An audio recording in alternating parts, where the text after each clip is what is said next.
Another beautiful day. The rant outside. Also the bobsledding, bobsledding. Crazy. I always did that to a different mountain. That's not really a mountain. That's more like a. How do you call that? I don't know. Anyway, today I wanted to talk about addiction. And first and foremost, I wanted to say, whatever I say here is fictional, you know? So don't take anything here too serious. Nor do I want to promote legal or illegal use of anything. And again, this is just a fictional story that came out of my head. I don't admit to anything said here. So yeah, there's no admission to anything. Okay, that out of the way. That's good. Need to throw away some paper. Somebody put fucking batteries in here. God damn it, fucking idiot. They always put fat ass batteries in that graveyard. I don't know why. But yeah, addiction. Look, a lot of my friends. But addiction is like toxic as a girl. Mostly the substance you're addicted to, you love it. It kills you. Takes away all of your friends. Controls you. You still love her. You still love the drug. Same with like a toxic relationship. I mean, it is. But the moment you get like put on by a doctor, it can either change, like for me, because I get pain medication. That's how it started. That's how it started for me. I get pain medication since 13. Like around that, I always got like codeine from my doctor. She gave me like bottles and bottles, like the small ones, like 5 or 3. So yeah, this doctor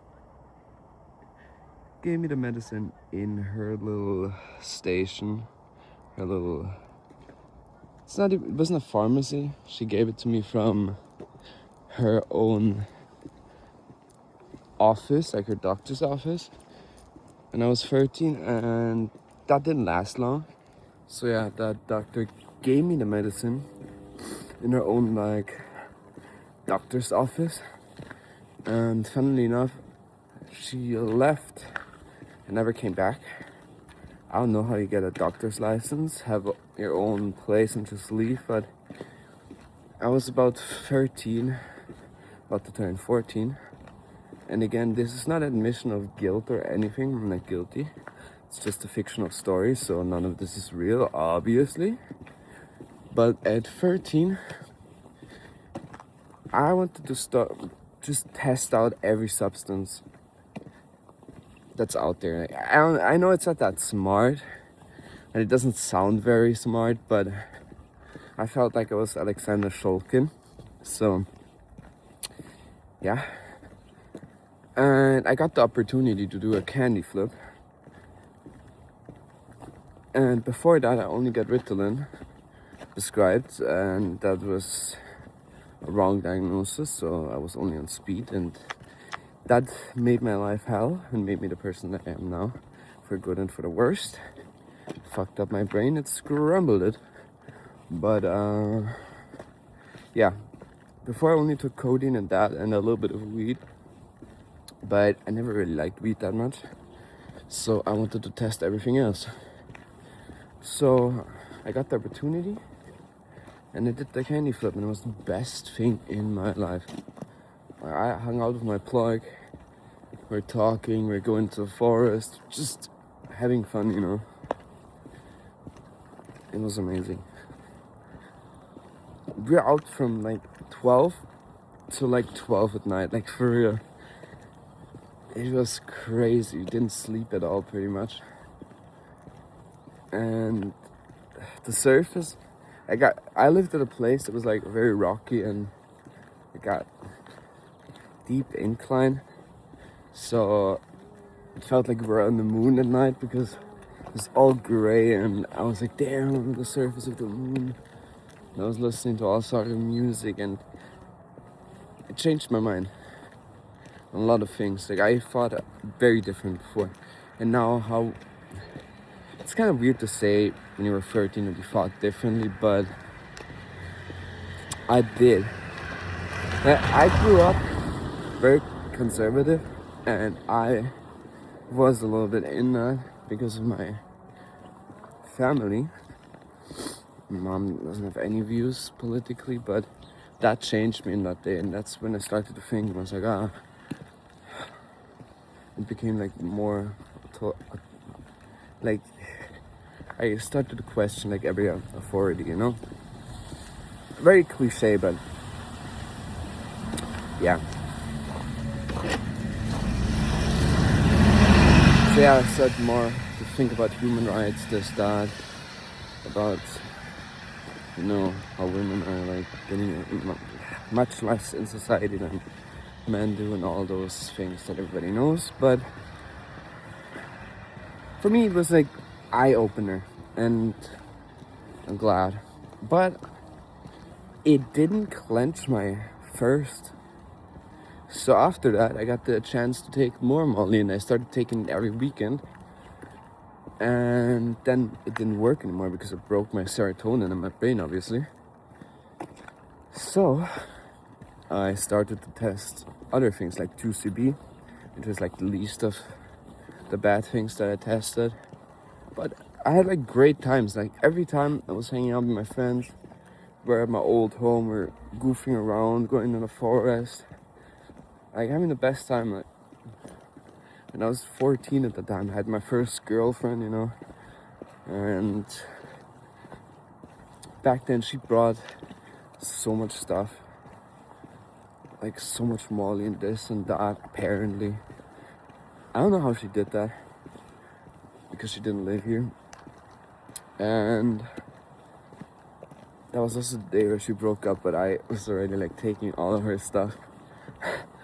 But it was funny as fuck. It didn't really matter. Nothing really mattered in the moment besides like catching the next high. And for me, it wasn't to catch the same high. I wanted to get higher. What's the next level? What's the highest level? What's the longest? What's the most intense? And 2CB got me pretty close to that back then, which was crazy. And I will talk about all of those things in detail and like other stories. I just want to talk about a big overview. I have so many stories, and I really have to write them down because, yeah. And after that, I got sick of the Molly, you know, and I started to get Xanax with like 15, and that was right around the time when my Peep died. Before that, nah, it was before that.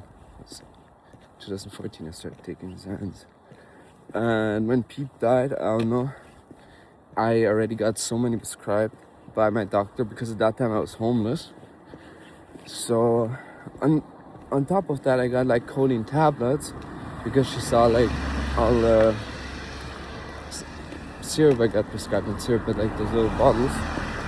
And she was like, it's smarter if we put it in pills. I'm like, yeah, I don't mind. And there, it was from going to parties every weekend to isolating in my home, taking Xans. And yeah, from there, started sipping lean. My best friend started taking ketamine, and because I was staying over at his place all the time, his mom picked me up, and because I was living like 2-3 hours away in a shelter, and it was pretty bad. But his mom picked me up, and we just had the craziest time. And we started popping perks, and yeah, and now I'm getting them prescribed.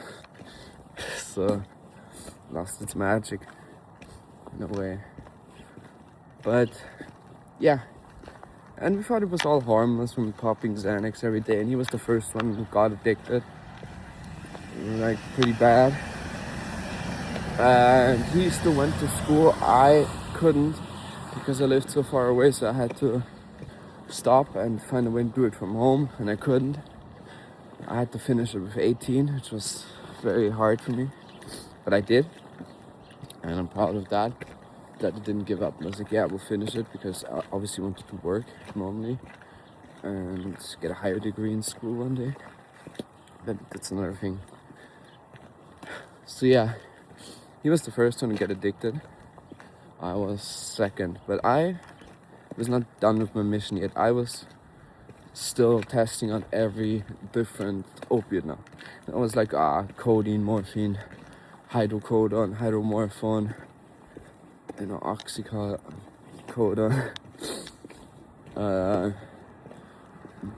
dihydrocodone, and then obviously like diamorphine, I don't have to say what that is. The big H, and Fent, nitazines. Like, I went way too hard. But yeah, that was also the time when we like split apart. When I was like 19, I moved away and didn't see each other that much anymore, and that was pretty sad. And I was at a place where you can buy dope at the street for like, I don't know, 30 euros. And I was buying it like every day. 30 euros is not a good price. It's an okay price, but yeah. So I figured that out back then. I was in this toxic relationship.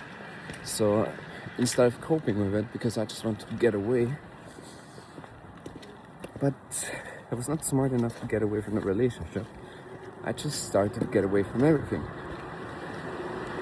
And the relationship obviously got more toxic, because if you don't like someone, but you're in a relationship with them, and you hate your life and everything around, and you try to kill yourself basically. Like, I just hope to die every night. I hope I don't wake up anymore. And I overdosed like 6 times, I think, back then, apparently. I don't admit anything. It's a fictional story, just to entertain you guys. For real, it's just entertainment. Only fiction. And yeah, I gave up. I gave up with life. Thought I will never have anything. I mean, my music started to go somewhere in my Instagram, but still, that didn't change anything. I still was in a shitty position. No contact with my family pretty much back then. And if it was still rocky, didn't talk to any of my friends, and I desperately wanted to. And I wish I would have gotten out of that relationship earlier. I mean, it wasn't a long relationship, but still, even if it was like 2-3 months, I wish I would have better used that time with my best friend that passed away. Anyhow, so yeah, I started to take more and more dope, got addicted, stopped, and then I moved away because I obviously broke up the stupid relationship, and my friend, got like Suboxone, and I started taking those, and like a lot of Kratom. That fucked up my stomach so hard, the Kratom. Suboxone just did it because I wanted to have that cloudiness in my head, just the opiate cloud. But you don't really get a feeling besides puking your guts out the first 5 times you do it. It's horrible. It's so strong. Never liked it, but so yeah, I was doing that with him in a time where there was I don't know if it was a crowd. Just couldn't get anything at the moment because we were both broke. None of us worked at the time. Both hopeless, down. So yeah, it's a sad time. And yeah, after that, I really started to try to change. I started to go to the gym, and then at that time I found my doctor that helped me get on my pain medication, because I mostly only took shit because of my incredible back pain. Like, I have very bad scoliosis. My back is super fucked. No matter how much I work out, it hurts like a bitch. It's agony. I can't sleep. And yeah, that helped me obviously. So I don't have to hunt down the perks. Allegedly, not admitted. But damn, what the fuck.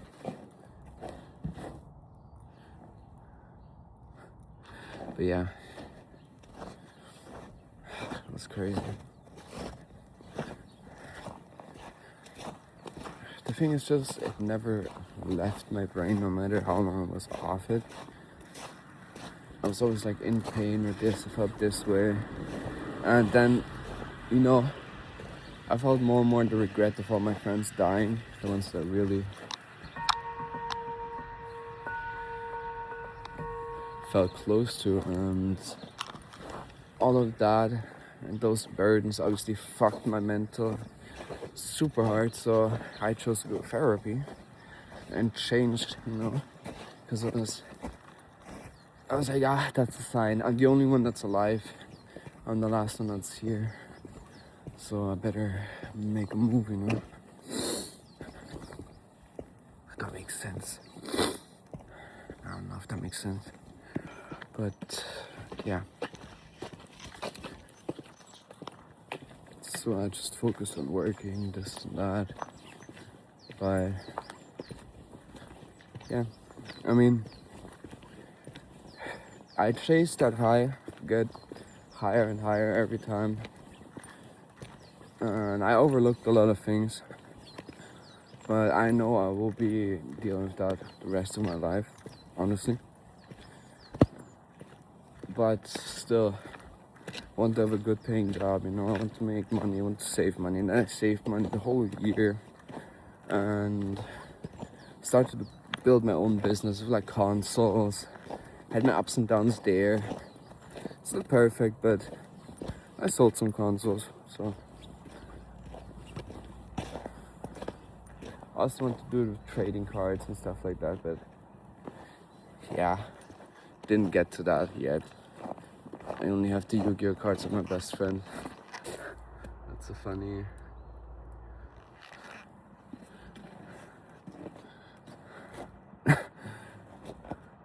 Damn. I think that's so you can go into the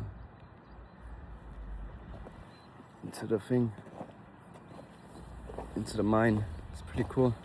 Yeah, it's the mine.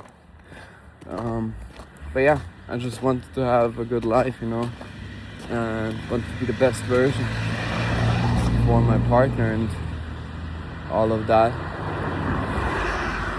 Fuck that is. So, no matter all the pain, I kept on going, you know, going to therapy, even though I didn't feel like it felt like it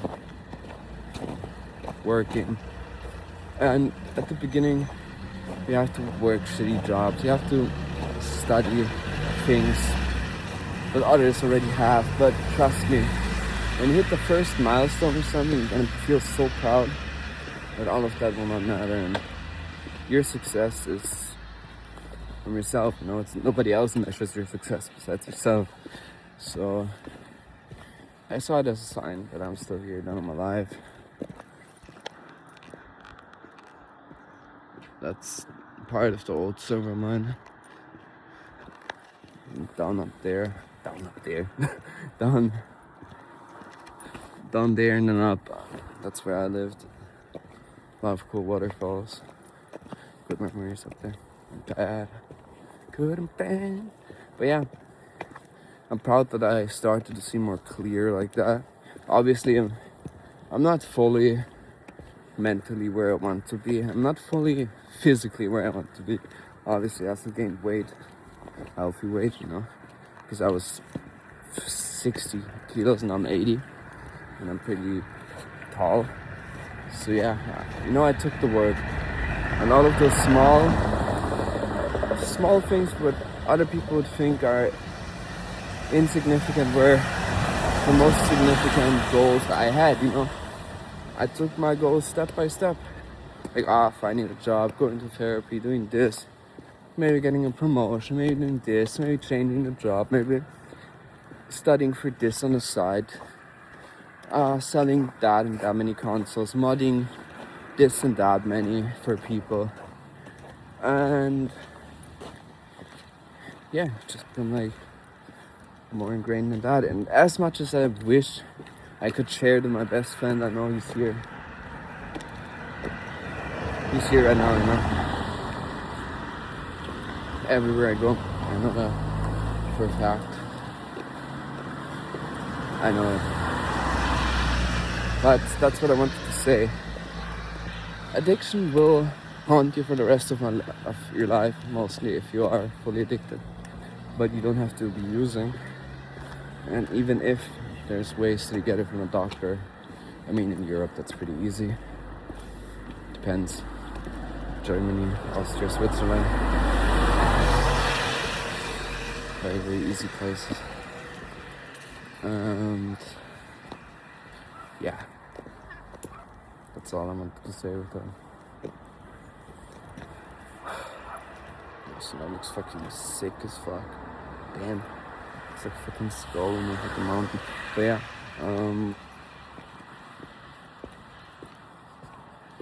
yeah. Even though I thought I'd be the one that set the position on my friends, you know, first one to be gone. I really thought that. I think we even betted on it. We had like a dead pool. As fucked up as it is, I was on top of that dead pool. So yeah, the one on top.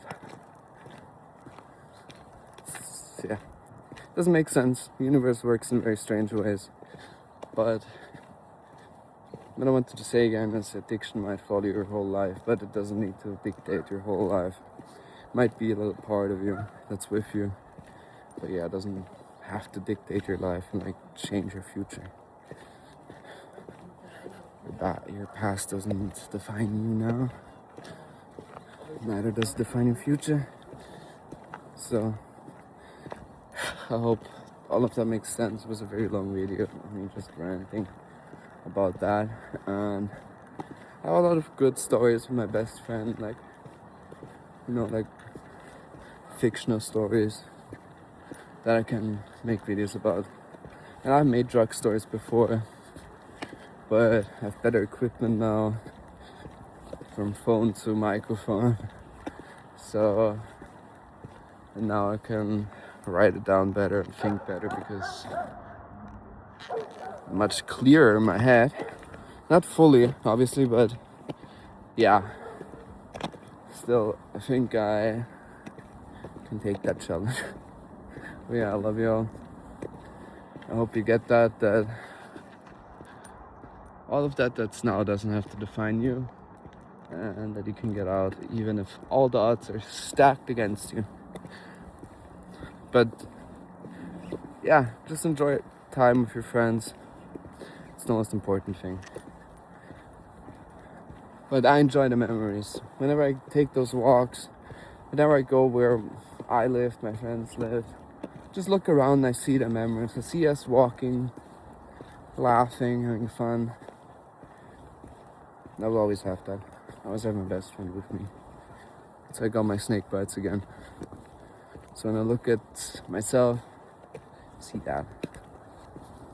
So yeah, love y'all.